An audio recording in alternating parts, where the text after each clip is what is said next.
No se asuste con lo que oiga a continuación. Es el eco del pasado cuando empezaron las emisiones de Radio Sefarad a finales de enero del 2004 y cuyos informativos semanales hemos reunido para revivir lo que entonces pasaba desde la perspectiva de nuestro tiempo.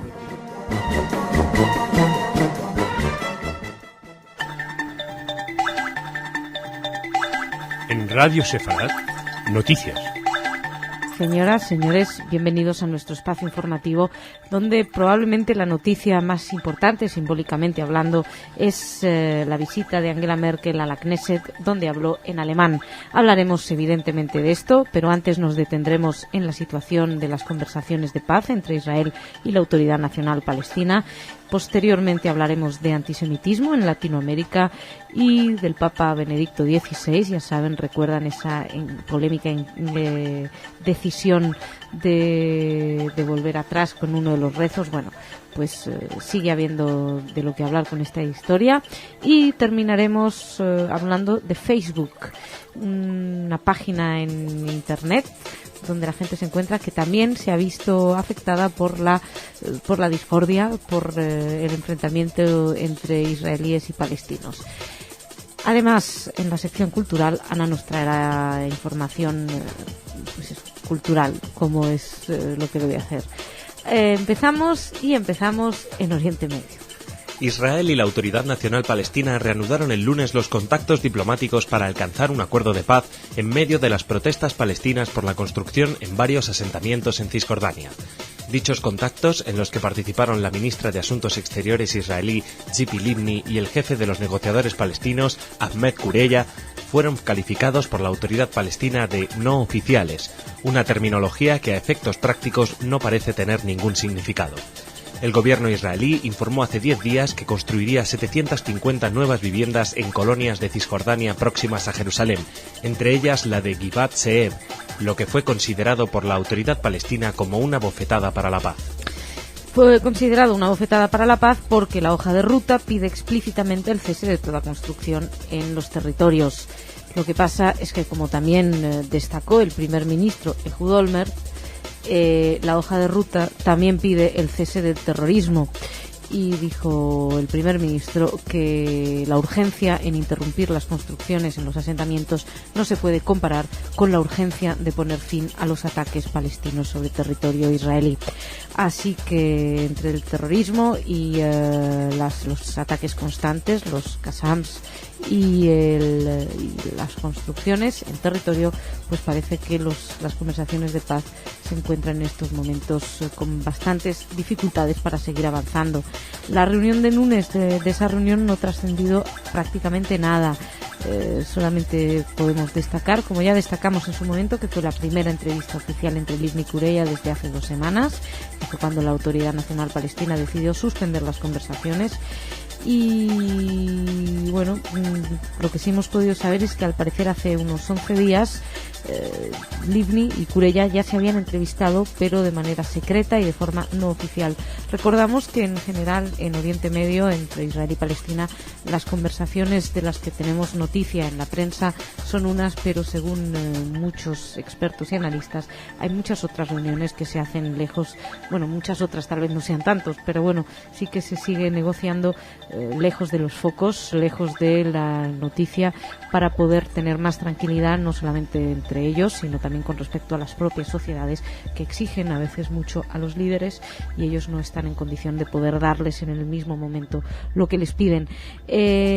Bueno, seguimos. Una cosa simplemente, Tzipi Livni, con respecto al tema del terrorismo, dijo que el terrorismo no puede ser una excusa para romper las negociaciones. Esto lo dijo respondiendo a una moción de censura que había sido presentada por la oposición en la Knesset, con lo cual siguen las negociaciones. Otra cosa es que supimos que un rabino de 49 años fue apuñalado en el cuello, pero afortunadamente por un palestino, pero afortunadamente sus heridas no pusieron en riesgo su vida, y al cierre de esta edición no sabíamos mucho más, salvo que esto había sucedido en las calles de Jerusalén Este. Más cosas. Bueno, la gran noticia simbólicamente es lo que sucedió ayer en la Knesset. Israel y Alemania aprobaron el día 17 una serie de proyectos conjuntos y acordaron sostener consultas anuales entre sus gobiernos. Los acuerdos se lograron durante la visita que la canciller alemana Angela Merkel está realizando a Israel, en un claro signo para impulsar sus relaciones bilaterales. Merkel y el primer ministro israelí Ehud Olmert presidieron una serie conjunta de miembros de sus respectivos gabinetes, en las que ambos gobiernos firmaron una serie de proyectos, incluyendo sobre defensa, educación y medio ambiente. Y el martes, Angela Merkel se convirtió en la primera jefa de gobierno extranjera en hablar en la Knesset. En el pasado esto sí que lo habían realizado jefes de Estado, monarcas, pero no jefes de gobierno. ¿Qué dijo? Leo textualmente: el holocausto nos llena a los alemanes de vergüenza. Estas son las palabras que la agencia EFE y en general todas las agencias destacaban ayer al cierre de esta edición, cuando hacía muy poquito que Angela Merkel había hablado. Además, la primera intervención de una canciller alemana, la primera, y eso es lo más llamativo probablemente, en realizarse en alemán. Dijo: la Shoah nos llena a los alemanes de vergüenza, y empezó su discurso con algunas palabras en hebreo, en las que agradecía a los presentes el honor de permitirle hablar en alemán. Según dijo, los recuerdos son importantes como los monumentos que los mantienen vivos, y de los recuerdos tienen que salir palabras, y de las palabras hechos. El recuerdo se va a convertir en historia, dijo.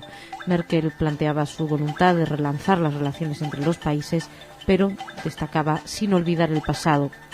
Es una visita que también ha servido, por otro lado, no solamente por lo simbólico, también a lo práctico. Ha servido también para reforzar los acuerdos de cooperación, para concretar acuerdos entre los países en varios temas, y para, según dijo Merkel, trabajar en común tanto entre Israel y Alemania como Israel y Europa, dijo ella, que es lo que debería suceder. También habló de la necesidad de una conciencia global, y que también dijo que es un problema, estamos en unos tiempos con grandes problemas de violencia que asustan a la gente, y la convivencia de las culturas se está perdiendo. Dijo y se mostró muy convencida de que hace falta una conciencia global sobre lo que necesita el mundo. En fin, histórica visita, y seguramente habrá algún que otro artículo de opinión. Ayer todos los periódicos digitales destacaban esto a los pocos minutos de empezar el discurso de la canciller alemana. Más cosas. América Latina, antisemitismo. El presidente del Congreso Judío Latinoamericano, Jack Terpins, señaló el lunes a Venezuela como uno de los países donde más casos de antisemitismo se registran en Latinoamérica. Las declaraciones a la agencia judía de noticias, Terpins vinculó al gobierno de Hugo Chávez con la creciente tendencia de acciones contra los judíos en el continente americano, según destacó un informe elaborado por el Departamento de Estado estadounidense. El documento resaltó además a Argentina como la nación que más situaciones de violencia experimentó en los últimos 2 años. Al parecer, según Terpins, el problema venezolano ha incidido mucho en el aumento de los casos de antisemitismo. El documento se llama Antisemitismo Global Contemporáneo y fue elaborado por el gobierno de Estados Unidos, que, como les decía, resaltaba muchos casos de antisemitismo en Argentina. Dijeron que se habían denunciado 586 casos de antisemitismo durante el 2006. Curiosamente, destacaba también que los gobiernos de Argentina y Brasil colaboraban mucho en la lucha contra el antisemitismo. En este caso les hablamos de las decisiones del Papa, que, como saben, han causado no poca polémica. Según la agencia judía de noticias, el Papa Benedicto XVI enviará en los próximos días una carta a los principales referentes de la comunidad judía internacional para poner fin a la discusión generada tras una modificación introducida en una plegaria, que muchos definieron como un intento de convertir a los judíos al catolicismo. La comunicación del pontífice será recibida por el gran rabino de Israel, Yonah Metzger, aunque llevará la firma del secretario de Estado del Vaticano, el cardenal Tarsiso Bertone. El objetivo de la carta es lograr la pacificación y el esclarecimiento de la polémica generada por los cambios en una plegaria que se pronunciará en la ceremonia del Viernes Santo. Y si recuerdan, el expresidente de Uruguay, Sanguinetti, escribió un artículo que leímos nosotros en Repaso a los Medios y que creo que ha causado bastante furor, porque explica bastante bien por qué es un error la decisión de Benedicto XVI. Esta carta que el Papa va a enviar busca, según explicaba el diario Maariv ayer, llegar desde las altas esferas cristianas a los más importantes dirigentes de la comunidad judía, y bueno, pues pretende evidentemente hacer explicar un poquito su decisión. Recordar que en su momento muchas instituciones, entre ellas el Comité Judío Americano, la Liga Antidifamación, expresaron sus dudas y sus preocupaciones por lo que había decidido el Papa. Es una carta que va a ser enviada al Gran Rabino de Israel y que también resalta la concepción de que toda salvación, incluyendo la del pueblo judío, está en manos de Dios y que el rezo no tiene ningún objetivo misionario. Eso dice la carta de Benedicto XVI, quien sin embargo sí que permite decir y rezar a los católicos por la salvación de los judíos, etcétera. Bueno, hemos hablado bastante de ello y suponemos que se seguirá hablando. Facebook, tal vez ustedes lo conozcan. Si buscan un amiguito de la infancia o alguien a quien hace mucho que no ven, suelen estar en Facebook. Bueno, pues hasta ahí ha llegado el conflicto israelo-palestino. Las airadas quejas de los colonos judíos contra Facebook por incluirles como habitantes de Palestina llevó a la popular red social en Internet a permitir a los usuarios a que volvieran a ingresar en Israel. Los usuarios de Facebook en Ma'ale Adumim, Ariel y otros grandes asentamientos de Cisjordania protestaron cuando la página les incluyó automáticamente como habitantes de Palestina. Un grupo de colonos judíos acusó a la compañía, con sede en California, de tener motivos políticos. El director de comunicaciones de Facebook, que es Brandy Baker, dijo que los habitantes de los principales asentamientos pueden en estos momentos escoger si pertenecen a Israel o Palestina. Como saben, los territorios, las fronteras definitivas, todavía es un tema muy espinoso que está en la mesa de negociaciones. Bueno, es tan espinoso que ni siquiera sabemos si ya ha llegado a la mesa de negociaciones, pero una de las posibilidades que se hablaba es un intercambio de territorios entre Palestina e Israel, y una de las zonas que se quedaría Israel es precisamente Ma'ale Adumim. Bueno, pues hasta ahí ha llegado la discusión, hasta Facebook, las rivalidades. De hecho, algunos palestinos han establecido un grupo también en Facebook y han creado, bueno, y quieren crear un grupo llamado No es Israel, es Palestina, porque ya existe un grupo que se llama No es Palestina, es Israel, que tiene 13.000 miembros. Como ven, un lío en Facebook, un lío virtual. En fin, que siempre es mejor ese lío virtual que cuando los líos pasan al campo de batalla de verdad. Dejamos aquí esta primera parte del informativo. Vamos a hablar a continuación con Ana de Noticias Culturales.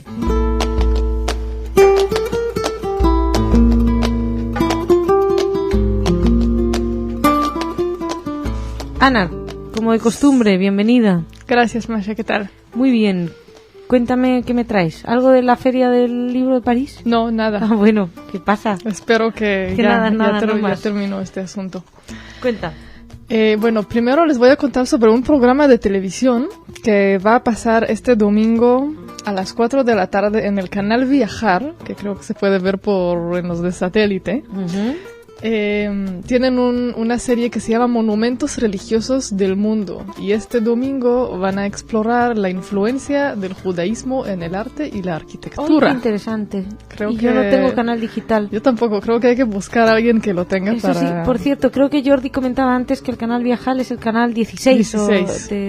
Así que por favor, que alguien lo grabe y que nos lo pasen, por favor. Por favor, sí. Entonces, bueno, están haciendo así un viaje visitando la sinagoga de Roma, van a mostrar el barrio judío de Córdoba, la sinagoga de Budapest y la sinagoga más grande del mundo que se encuentra en Nueva York. ¿La sinagoga más grande del mundo es la de Nueva York? Sí. Eso nos sorprende mucho, ¿verdad? Sí. No, yo pensaba que era la de Berlín. ¿Ah, sí? Pues pero no, claro. En fin, no sé, tengo un lío de... Bueno, eso dicen. Sí, más cositas, antes de que yo me meta en berenjenales intentando opinar. Lo dejamos ahí. Dejémoslo aquí, sí. Ok. El grupo Radiohead tiene un nuevo proyecto en el cual quieren hacer un concurso entre el público en general para que les den ideas para un video de animación, para un videoclip, para una de sus canciones del último álbum. ¿Y por qué digo esa noticia? Porque para este proyecto se unieron a una página de internet de animación muy importante, una de las más importantes en el ámbito, que es israelí, ¿cómo no? Ah, qué curioso. Entonces, pues están haciendo este concurso. El ganador que tenga la mejor idea va a recibir el dinero para su producción, obviamente. O sea, que el que quiera hacer un videoclip para Radiohead, que estos son Tiene heavies, su ¿no? Los de oportunidad. Radiohead. No, es así rock. Es rock. Ah. Sí. Bueno, pues quien quiera hacer un videoclip rock para Radiohead... En animación. En animación. Sí. Bueno, pues... ahí tienen sus que se chance. vayan ahí a internet a verlo, y lo mismo estamos dando la entrada a algún nuevo genio del celuloide gracias a este videoclip. Podría ser. Podría ser.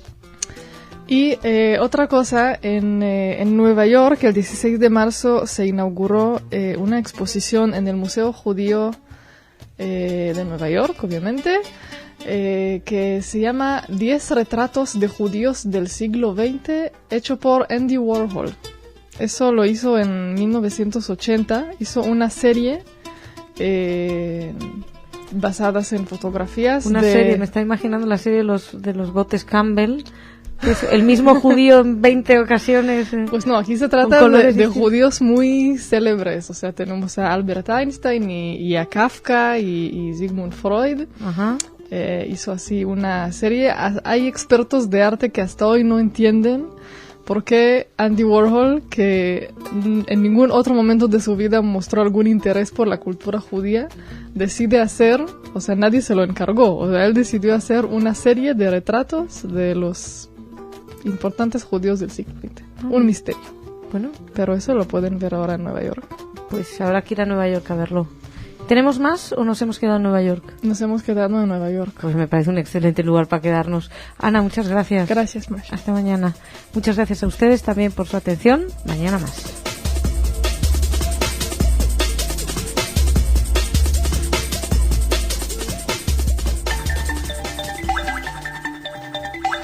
En Radio Sefarad, noticias.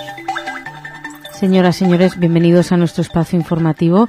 Si el viaje de Angela Merkel ha marcado un hito en Israel, también viaja ahora el candidato republicano John McCain, aunque evidentemente no es tan importante el viaje, pero ha hecho algunas declaraciones de las que les vamos a hablar, así como también de la situación en Gaza y de las opciones de que Egipto consiga un alto en fuego por parte de Hamás. También les hablaremos de un homenaje a algunos desaparecidos judíos durante la dictadura argentina.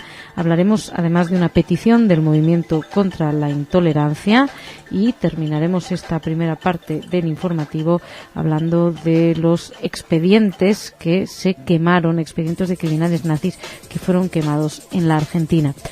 También en el espacio cultural les hablaremos de algunas noticias un poquito más amenas. Por ahora empezamos en Oriente Medio. Infolight TV informaba ayer de que Egipto está negociando para llegar a un acuerdo de alto el fuego en la Franja de Gaza, lo que incluiría la reapertura del cruce de Rafah, en la frontera entre Gaza y Egipto. Amos Gilad, responsable político del Ministerio de Defensa israelí, viajó a El Cairo y se habría reunido con el jefe de inteligencia Omar Suleiman. La posición israelí es particularmente dura, teniendo en cuenta que en la última operación militar dio un importante golpe a la infraestructura de Hamás. Evidentemente, en un momento en el que Hamás estaría más débil, que en otras ocasiones el alto el fuego debería pasar por muchas exigencias. Al parecer en estos momentos solamente Egipto estaría capacitado, en concreto Suleiman, para ser un intermediario, para ser un negociador y para conseguir que Hamás se comprometa a cesar sus ataques sobre el territorio israelí. Otras cosas tienen también que ver, pero más en política interna. Les hablo que a nivel palestino, Marwan Barghouti, también según Infolight TV, Marwan Barghouti habría declarado que que está considerando competir por la presidencia de la Autoridad Nacional Palestina. Barghouti, les recordamos, es un dirigente de Fatah que está en la cárcel a perpetuidad por responsable de muertes civiles israelíes en varios atentados terroristas. Las elecciones palestinas están previstas o para el 2009 o para el 2010. Los comentarios de Barghouti llegan en un momento delicado, y es que hace poco se acababa de realizar una encuesta según la cual al parecer Hamás habría crecido en el apoyo que le muestra la opinión pública después de las últimas operaciones militares, después de la escalada de violencia que vivimos hace un par de semanas. Según esa encuesta, Haniyeh ya ganaría a Abbas en apoyo público, o sea, Haniyeh tendría el respaldo del 47%, mientras Mahmoud Abbas, que es el presidente de la Autoridad Nacional Palestina, conseguiría un 46%. Tampoco tenemos los datos de cómo se realizó esta encuesta ni en qué momento, porque seguramente en un momento de furia especial pues podía mostrar esta subida de Hamas. Sería interesante volver a plantear esas encuestas en momentos un poquito más calmos. Y también les comento, esto era en política palestina y en política israelí, que Haim Oron se consagró vencedor en las elecciones internas del partido Meretz tras obtener más del 50% de los votos y venciendo así a los otros contendientes, que eran Ran Cohen y Zahav Gal, que tuvieron 22% cada uno. Va a reemplazar Haim Oron a Yossi Beilin y ha dicho que está dispuesto a conversar con el primer ministro Ehud Olmert sobre el posible ingreso de Meretz a la coalición, lo que en estos momentos supondría desde luego una burbuja de aire para el primer ministro, que tiene muchas dificultades para poder seguir adelante. Más cosas. Les hablamos ayer de la visita de Angela Merkel, en la cual habló en alemán en la Knesset, una visita muy importante que acaparó los titulares de todos los medios, por lo menos en Israel. En España solo uno se dignó a poner la foto de Angela Merkel, que es el diario La Vanguardia. Pero ahora hablamos de otro viaje que tal vez, como decíamos al principio, no sea tan importante, pero no carece de valor. El candidato republicano a las elecciones presidenciales en Estados Unidos, John McCain, tenía previsto reunirse con el primer ministro israelí Ehud Olmert y los titulares de Exteriores, Tzipi Livni, y de Defensa, Ehud Barak. El aspirante republicano mantuvo una entrevista en Jerusalén con el presidente del Estado israelí, Shimon Peres, en una cita en la que participaron además los senadores Joseph Lieberman y Lindsey Graham. Según un comunicado de prensa remitido por la Oficina de la Presidencia de Israel, McCain transmitió a Peres su preocupación sobre el papel de Irán en la región y destacó que la República Islámica financia y ayuda a grupos extremistas. De hecho, en una entrevista que concedió al Jerusalem Post, que salía publicada ayer, McCain advertía de que el éxito de organizaciones como Hamas y Hezbollah en la región no solamente suponen un peligro para Israel, sino para los intereses nacionales de Estados Unidos y de todo Occidente. Según todos los analistas, su estancia en Israel pues tiene como objetivo final recaudar el voto de los judíos norteamericanos. Ya saben que McCain se postula como líder republicano para las presidenciales en Estados Unidos, que tendrán lugar el próximo noviembre, y los judíos, casi en el 77%, son un voto demócrata, con lo cual se ha ido a un hueso duro de roer para los republicanos y que intentan por todos los medios ganarse ese voto. Más cosas, nos vamos a Argentina. La escuela Sholem Aleichem y la AMIA homenajearán a los exalumnos y miembros de la TNUA, movimiento sionista, desaparecidos durante la última dictadura militar que gobernó la Argentina entre 1976 y 1983. Durante la ceremonia se descubrirá la obra donada por la artista plástica Nora Patrich y una placa de homenaje a quienes fueron secuestrados y asesinados por el régimen de facto. El acto contará con la participación de integrantes de la Asociación de Familiares de Desaparecidos Judíos en Argentina, del movimiento Nov Esh, de Havonim Dror y de la Asociación Mundial de Exalumnos y Amigos del Sholem Aleichem. En unas declaraciones realizadas a la Agencia Judía de Noticias, la directora de secundaria del Sholem Aleichem, Praja Azar, declaró que el homenaje es parte de un trabajo que se viene haciendo desde hace varios años con familiares de las víctimas. La escuela editó varias publicaciones vinculadas al tema de la represión militar. En 2006, de hecho, dio a conocer un trabajo titulado Los derechos humanos, expresión del respeto de la dignidad de la persona, la violación de derechos humanos de argentinos judíos durante el régimen militar de 1976 a 1983. Y el año pasado publicaron otro trabajo, en este caso titulado Estudiantes judíos desaparecidos durante el régimen militar de 1976 a 1983, historias de vida y militancia. Hay que recordar que a menudo que va pasando el tiempo y van conociéndose más historias, se va descubriendo cómo los militares, que no es que persiguieran por ser judíos, pero tenían un especial ensañamiento en todos aquellos presos, torturados y desaparecidos judíos. Más cositas. Nos quedamos en España brevemente para hablarles de la organización no gubernamental Movimiento contra la Intolerancia, que siempre está en la vanguardia de la lucha por los derechos humanos y en contra del racismo. El movimiento contra la intolerancia reclamó ayer al gobierno español la creación de una Fiscalía Especial contra los Crímenes de Odio, con motivo del Día Internacional contra el Racismo, que se celebra el próximo día 21. Además, la ONG anima a la sociedad española a erradicar la xenofobia y pide a los partidos políticos una ley de igualdad de trato que ampare y otorgue residencia permanente a los inmigrantes víctimas del racismo y de la intolerancia. El movimiento contra la intolerancia recuerda en una nota de prensa que la ONU instituyó el 21 de marzo como Día Internacional contra el Racismo, en recuerdo de los trágicos sucesos en Sharpeville, Sudáfrica, en 1960, donde una matanza racial conmocionó al mundo. Según el movimiento contra la intolerancia, en España se ha avanzado normativamente, pero el problema de la xenofobia sigue avanzando. Decían que los prejuicios discriminatorios sobre la inmigración se extienden y se consolidan socialmente. En este sentido, ante estas noticias tan preocupantes, el movimiento contra la intolerancia quería recalcar que aparecen discursos políticos contaminados de intolerancia hacia la diversidad migratoria, religiosa, cultural y lingüística. Dicen que emergen conductas en miembros de las fuerzas de seguridad de abusos y maltratos, se celebran y autorizan manifestaciones xenófobas. De todo esto hablamos con el presidente del Movimiento contra la Intolerancia, con Esteban Ibarra, hace un par de semanas en un De Actualidad, donde precisamente hablábamos del caso de una mujer que había sido brutalmente apaleada por un guardia de seguridad porque decía que se había colado en el metro y todo por el color de su piel. Esta ONG, que siempre ha demostrado sus convicciones y el estar cerca de la lucha, dice que Internet, además denuncia el tema de Internet, que dice que recibe decenas de webs, blogs y foros originados en España que promueven el racismo, la xenofobia, el antisemitismo, la islamofobia, el neofascismo y la homofobia. Y los fondos ultras de los campos de fútbol, según dicen, pese a una ley que lo prohíbe, siguen siendo el vivero de la intolerancia. Por ello, les parece de vital importancia que el Ejecutivo cree esta Fiscalía contra la xenofobia y el racismo, y seguramente estemos todos muy de acuerdo con esta postura del movimiento contra la intolerancia. Estaremos muy pendientes de esto a lo largo de todo el año, y casi podría decirles de toda la legislatura que recién se estrena, bueno, que ni siquiera se ha estrenado la nueva legislatura, pero en breve se estrenará. Terminamos esta primera parte del informativo volviendo a la Argentina y volviendo también la mirada al pasado. Según una investigación de la Dirección Nacional de Migraciones divulgada esta semana, los expedientes que autorizaron el ingreso de 68 criminales de guerra nazis a Argentina tras la Segunda Guerra Mundial fueron quemados o donados como papel usado. Sí se pudieron recuperar las tarjetas de desembarco de los criminales nazis, entre los que se encuentran los jerarcas alemanes Josef Mengele, Adolf Eichmann y el excapitán de las SS Erich Priebke.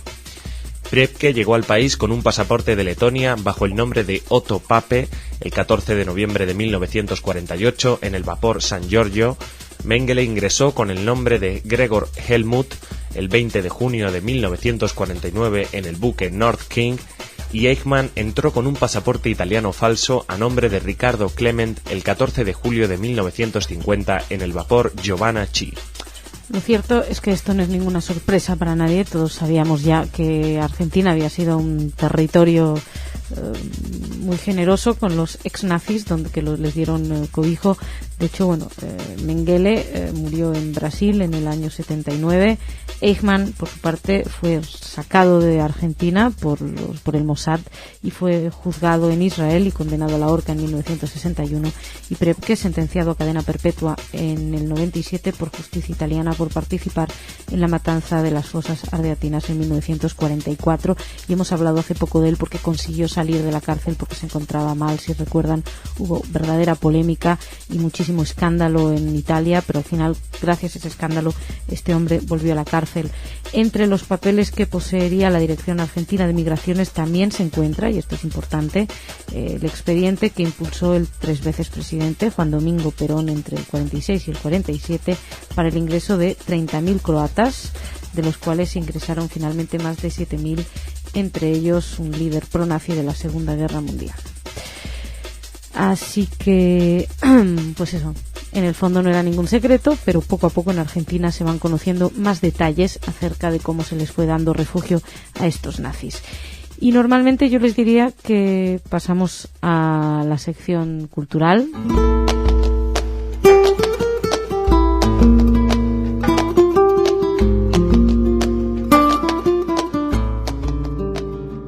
pasamos a la sección cultural, pero sin Ana, que está malita, así que les cuento muy brevemente algunas de las noticias que tengo, y yo no sé si son de cultura o de cotilleo, chismorreo. Bueno, un tal Wentworth Miller, que es el protagonista de Prison Break, que al parecer es una serie con muchísimo éxito, yo no la he visto, ha sido recibido como una gran estrella en Israel.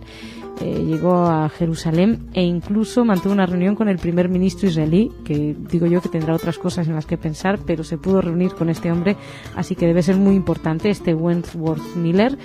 Y visitó un montón obviamente visitó Jerusalén, todos los sitios importantes de Jerusalén. También estuvo en el Museo del Holocausto. Y la reunión con el primer ministro, lo único que les puedo decir es que fue una reunión privada, con lo cual no les puedo decir de qué hablaron. Lo mismo, si el primer ministro sigue la serie, le preguntó qué va a pasar. Y nada, bueno, él dijo que hará una cuarta temporada de Prison Break, están de enhorabuena a los que les guste, y dijo que empezará a rodarse esta cuarta temporada finales del mes de mayo. También dijo que él le gustaba mucho Jerusalén porque estuvo cuando estudiaba en la Universidad de Princeton y sabía que volvería. Seguimos con actores. Les cuento lo que le ha pasado a un actor que estaba trabajando con Natalie Portman. Bueno, no le ha pasado por trabajar con Natalie Portman. Le ha pasado porque era ultra ortodoxo y, bueno, él se llama Abe Karpen y ha tenido que abandonar el rodaje de la película New York I Love You, Nueva York Te Quiero, que son una serie de pequeños cortometrajes, y él estaba en uno de ellos, y en él hacía de pareja de Natalie Portman. ¿Qué pasa? Que es que en esta corriente ultraortodoxa no se puede ver la televisión, no se pueden ver películas, no se puede usar internet. Entonces los rabinos de esta corriente se enteraron que Abe Karpen estaba trabajando en esta película, y evidentemente se han molestado mucho. No gustó que uno de sus feligreses protagonice una película si ni pueden ir a verla. Así que le dijeron que o se iba o sacaban a sus hijos del colegio judío, y que les parecía muy mal lo que estaba haciendo, y Abe Karpen, porque no sé cómo se pronuncia, se quedó pensando que realmente tenían razón. Si él no puede ver la tele y no puede utilizar estas técnicas, pues no está bien que actúe, y dejó el rodaje.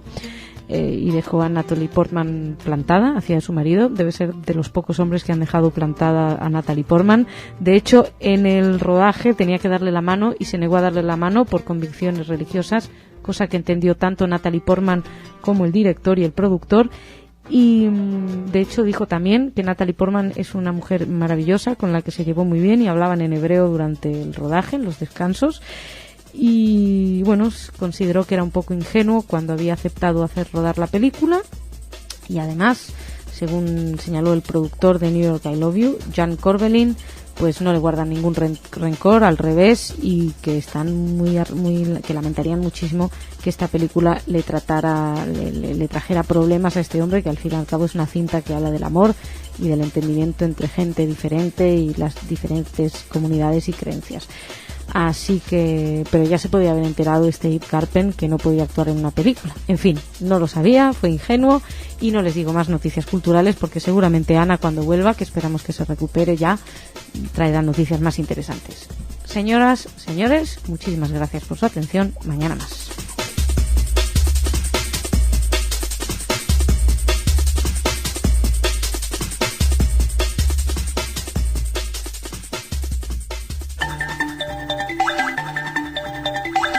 En Radio Sefarad, noticias. Bienvenidos a nuestro espacio informativo. Hoy es el Día Internacional contra el Racismo. En Radio Sefarad hemos querido hablar de racismo. Hablaremos de racismo, hablaremos de antisemitismo, hablaremos de otras fobias o de fobias que se vienen, y no hablaremos de Israel concretamente en el espacio informativo, ya que hoy es viernes, y como todos los viernes tenemos el espacio desde Israel, donde nuestro corresponsal, Salem Ergi, nos acerca un poquito más a la realidad de ese país y entramos con más profundidad. Así que para los interesados en la actualidad de Israel, de Oriente Medio, de todo lo que está sucediendo en esa parte del globo, les recomendamos que pinchen en el programa desde Israel, y nosotros empezamos hablando de antisemitismo. Casi hoy parece un recorrido especial al antisemitismo en el mundo.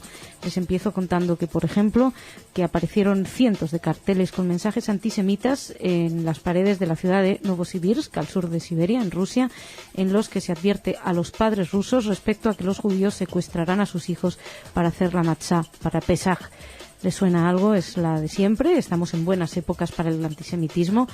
En esta ciudad, en Novosibirsk, viven aproximadamente 13.000 judíos que afirman que el antisemitismo últimamente ha crecido de forma alarmante. Y en ese mismo sentido destacó la administración estadounidense diciendo que el antisemitismo sigue siendo un problema muy serio en Rusia, donde existen actualmente más de 100 periódicos y al menos 80 páginas web que propagan material antisemita. En Rusia, decía este informe del Departamento de Estado que remitió la semana pasada al Congreso de Estados Unidos, un documento de 94 folios, decía que en Rusia y en otros países con alto nivel de xenofobia el antisemitismo tradicional sigue siendo un problema. De hecho, es curioso porque los inmigrantes y los caucásicos son el principal blanco de ataques xenófobos en Rusia, pero los skinheads, los cabezas rapadas, también manifiestan muchas veces su odio especial para los judíos. Así lo señala el informe. Y así como esto sucede en Rusia, también Rusia está preocupado por gestos de antisemitismo, pero no en Rusia, por gestos de neonazismo, pero no en Rusia, sino en otro país. En este caso, la Cancillería rusa calificó la manifestación que se celebró en Letonia, en Riga, por los veteranos de la Legión de las Waffen-SS como de asamblea vergonzosa. Tienen razón, lo que pasa es que es curioso lo que está sucediendo en su propio territorio y van a acusar a otros, pero es verdad, es un desfile que tuvo lugar el domingo, se desarrolló sin incidentes y en el que participaron más de 200 legionarios y sus simpatizantes. Cabe destacar que por cada uno de los participantes había al menos 2 policías, así que evidentemente se desarrolló sin incidentes, como dice la nota. El hecho de que los altos cargos oficiales de Letonia hayan evitado tomar parte no cambia el carácter vergonzoso de la asamblea, dice un comentario publicado el lunes la web del Ministerio de Exteriores de Rusia. Recordarles que la organización Waffen-SS y los crímenes atroces merecieron una condena en el Tribunal de Nuremberg, y así lo recordaba el Ministerio ruso de Exteriores. Desde 1994, los antiguos legionarios letones de la celebración celebran desfiles cada 16 de marzo, a pesar de las numerosas protestas por parte de la opinión pública nacional y, como ven, internacional. Uno se une a la queja de los rusos, pero también le gustaría que tuvieran un poquito de cuidado con lo que pasa en su propio territorio. Más antisemitismo, en este caso desde Israel casi. Publicaba la agencia judía de noticias ayer que un avión de la aerolínea israelí El Al apareció la semana pasada en la ciudad de Milán con pintada antisemita que estaba escrita en árabe en la cabina de cargas. En esta pintada se podía leer "muerte a los judíos", y de acuerdo a las autoridades de Milán, la pintada fue realizada en Israel, porque dicen que en Milán no hay trabajadores que hablen árabe y que se hayan acercado al aparato. Las fuerzas de seguridad del aeropuerto despejaron la zona ante la presunción de que hubiera explosivos. No hubo explosivos, solamente era una pintada. Pero al parecer es que esto ya es la segunda vez que pasa en poco tiempo en un avión de El Al, que son detenidos también en Milán para ser investigados por escritos antisemitas. Con lo cual, aunque las autoridades de Malpensa del aeropuerto digan que no tienen nada que ver, pues si pasa 2 veces y 2 veces en el mismo aeropuerto es como para planteárselo. Más cositas. Dejamos antisemitismo, pero les hablamos de un tema que durante mucho tiempo nos ha tenido preocupados y sigue teniéndonos preocupados. ¿Recuerdan el escándalo de las viñetas de Mahoma cuando se publicaron en Dinamarca? Bueno, por si alguien lo ha olvidado, Bin Laden se ha ocupado de hacer un recordatorio diciendo que atentarán en Europa por esto. Por cierto, un pequeño detalle: mañana o pasado saldrá un programa de actualidad donde hablamos de Al-Qaeda. Esto lo grabamos ayer, con lo cual no teníamos la última información, la última aparición de Bin Laden, no lo teníamos. Cuando lo escuchen se darán cuenta que no hacemos referencia a la última bravuconada de este señor. Lo que pasa es que, de todos modos, según muchas personas, estos comentarios de Al-Qaeda no son realmente actuales. Estas apariciones de Bin Laden pueden haber sido grabadas hace muchísimo tiempo y se van reemitiendo por Internet. Mucha gente incluso piensa que Bin Laden podría estar muerto y en referencia habla en este caso a las viñetas, y esto sucedió en 2006. No da un dato de actualidad real como que uno piense que es el momento. Pero bueno, este es otro tema. Les cuento lo de ahora, lo que ahora ocupa Holanda. Hay una película sobre el Corán que ha sido realizada por un político holandés de extrema derecha y tiene muy preocupadas a las autoridades holandesas. El ministro de Justicia, Ernst Hirschbeiling, declaró en el Parlamento que sería más fácil prepararse y evaluar los posibles riesgos si el gobierno supiera cuánto tiene planeado el director, que es Geert Wilders, estrenar la película y qué se muestra en ella. Wilders afirma que el Corán es un libro fascista que incita a la violencia y ha dado muy pocos detalles sobre la película de 15 minutos, diciendo lo único que ha dicho es que la va a subir a Internet antes de finales de mes. Y dado que las cadenas de televisión holandesa han rechazado emitirlas, pues ha tenido que recurrir a Internet. Uno se plantea que si las han prohibido, pues probablemente haya un contenido muy virulento, muy xenófobo, muy racista, con lo cual realmente da mucho miedo lo que pueda ser ese documental sobre el Corán. Y también, para qué no negarlo, da muchísimo miedo lo que puedan ser las reacciones posteriores. Les recordamos las famosas imágenes que se cobraron cientos de muertos, las viñetas del Corán con imágenes de Mahoma, que según Bin Laden hicieron más daños que los muertos. Evidentemente ha habido un punto en el cual la misma opinión pública europea se ha dado cuenta que hay que frenar este tipo de provocaciones, porque a lo mejor no tiene mayor voluntad más que provocar. Hay otras maneras de luchar por los derechos humanos y, desde luego, viniendo de donde viene, de la extrema derecha holandesa, pues uno tiene miedo de lo que pueden mostrar. Más, el diario El País publicó esta semana que falleció Pearl Connolly. Pearl Connolly era una agente británica que estuvo detrás de las líneas nazis y organizó centenares de sabotajes en territorio francés. Protagonizó una vida de película, decía la nota del País, como una de las mejores agentes británicas que operaron detrás de las líneas alemanas durante la Segunda Guerra Mundial. Fue pieza esencial en la colaboración con la resistencia francesa frente a los nazis, a quienes infligió muy serios daños de centenares de sabotajes. Su perfecto dominio de la lengua francesa le abrió la llave para convertirse en agente secreto británico en plena conflagración. Nació en París, en el seno de una familia inglesa. Ya explicó que el alcoholismo de su padre hizo que le diera fuerza para luchar el resto de su vida. Cuando tenía 29 años le encomendaron la misión de su vida. En septiembre de 1943 se lanzaba en paracaídas en el centro de Francia y ayudaba a organizar a los grupos de la resistencia. Vieron en una ventaja en su condición de mujer, que resultaría menos sospechosa para los nazis, bajo la cobertura de viajante de cosméticos. Y mientras iba vendiendo cosméticos, iba pasando mensajes codificados a quienes debía. Después capturaron al líder de su unidad y fue ella quien tomó el mando de la guerrilla. Jamás consiguieron detenerla. Entre sus acciones destaca la interrupción de la línea férrea París-Burdeos en más de 800 ocasiones. Falleció el pasado 24 de febrero a los 93 años. Nosotros hemos tenido tardía notificación de su muerte y queríamos aquí rendir un homenaje a una mujer cuya labor mereció numerosos reconocimientos, entre ellos la Orden del Imperio Británico, la Legión de Honor francesa, aunque no se sintió vindicada hasta que recibió la condecoración de la Royal Air Force en 2006, 6 décadas después de que su país le denegara la Cruz Militar exclusivamente por ser mujer. Lo cierto es que esta mujer salvó muchísimas vidas y desde aquí a este agradecimiento. Dejamos esta primera parte del informativo y vamos a hablar ahora de cultura con Ana.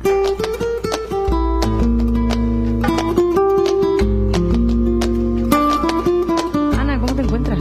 Bien, gracias. Ayer Masha. nos abandonaste, Sí, nos lo dejaste sé. por una enfermedad, preferiste marcharte con una enfermedad a estar con nosotros. Pero ya estoy aquí, ¿eh? Bueno, es un placer tenerte sana y salva. Cuénteme. Bien, pues hoy es Purim, así que no pudo faltar alguna noticia purímica. No sé si esta ¿Purímica? palabra, no sé si acabo de inventar una palabra, pero... Si la has inventado es buena. Bueno, Casa Sefarad de Israel organiza un concierto el 27 de marzo, que es el Oratorio de Esther, esta bonita pieza inspirada en el libro de Esther, que la compuso cristiano Giuseppe Lidarti en el siglo XVIII. Ajá. Estoy aprendiendo muchísimo ahora mismo, porque esto no lo sabía. Qué bien. Entonces, pues el grupo que la va a presentar se llama Le Tendre Amour. Ujú. Es un grupo de Barcelona, pero está compuesto por gente de todo el mundo. Entonces, eso, el 27 de marzo, en el Palacio Bauer, que es la sede de la Escuela Superior de Canto de Madrid, a las 7:30 de la tarde. Este palacio está en la calle San Bernardo 44. Eso debe ser muy bonito. A ver si nosotros también llegamos a grabarlo o algo. Sería bueno. Vamos a ver, ya veremos si podemos. ¿Qué más cositas? ¿Purímicas, seguro? No, ya se acabó lo purímico. Aquí haciendo la lista y no me sale. Sigo con algo musical. A ver. Leonard Cohen. Después de 15 años de estar medio callado, avisó que va a salir de gira. Que este verano ya va... ¿Ah, sí? Sí, ya tiene 73 años el señor. 73 años tiene Leonard Cohen. Increíble, ¿verdad? Sí, oye, ¿y sabemos dónde va a ir? Esa es la cosa, que dice ciudades de Europa, todavía no especifican. Entonces solo podemos tener la esperanza de que Madrid o alguna otra en España sería una de estas ciudades de Europa. Ahora, además, ¿tú sabes si ahora es judío, budista en este momento? En que es que él es un poco como Bob Dylan, ¿no? Le voy perdiendo la pista. ¿La religión? Sí, no sé, la verdad es que no sé. Hoy mismo no sé a qué religión sigue, pero bueno, con el apellido Cohen para nosotros siempre... Sí, solo por saber en qué punto estamos. Sí. ¿Y más? Bueno, y una última noticia interesante desde Israel. Tú seguramente pensabas que ya con los móviles ya no hay nada más que pueden inventar. Ya se puede hacer todo con los móviles. Hasta que no hagan café con leche, no me lo creeré, no, bueno. Bueno, ahora hay algo nuevo que puedes hacer en tu móvil, por lo menos en Israel, y es leer o escuchar la Biblia entera. En el móvil. O sea, hay un programa que fue creado en la compañía Pelephone donde puedes leer o escuchar, así navegar, buscar capítulos, buscar fragmentos de toda la Biblia. Oye, una cosa impresionante. Sí, no, pero de toda la Biblia en tu móvil. Toda la Biblia, o sea, no solo la Torá, o sea, toda la Biblia, todos los profetas, todo. Y los libros también. Sí, si vieran ahora los ojos de Masha. Sí, que estoy impresionada, todo en el móvil. Oye, ¿y qué opinan los rabinos a todo esto? Pues yo creo que les parece muy bien, porque ahora una persona puede tener siempre con ellos el móvil, sí. Pero digo, seguramente los muy ultraortodoxos no llevan móviles, supongo. Eso te iba a decir. Eso es mucho tecnología. Pero seguramente se alegrarán que gente que sí lleva móvil ahora pueden tener también la Biblia acompañándolos. Y imagínate para los niños que tienen que aprender para su bar mitzvah. ¿La Mishnah y todo esto también? No, la Mishnah todavía no, eso no es parte de la Biblia. No, por eso digo, pero a ver si me vas a poner ya todo, pero dentro de poco va a estar también. Yo creo que ya va a ser la siguiente fase, tiene que ser. Mamma mía. Bueno, pues con esta noticia donde cabe todo en un móvil, dentro de poco voy a poder leerme cualquier cosa ahí. Gracias. Termina de reponerte. Chag Sameach, Shabbat Shalom también. Y todo lo mejor. Nos reencontramos la semana que viene. Señoras, señores, muchísimas gracias por su atención. Chag Sameach, Shabbat Shalom y hasta la semana que viene.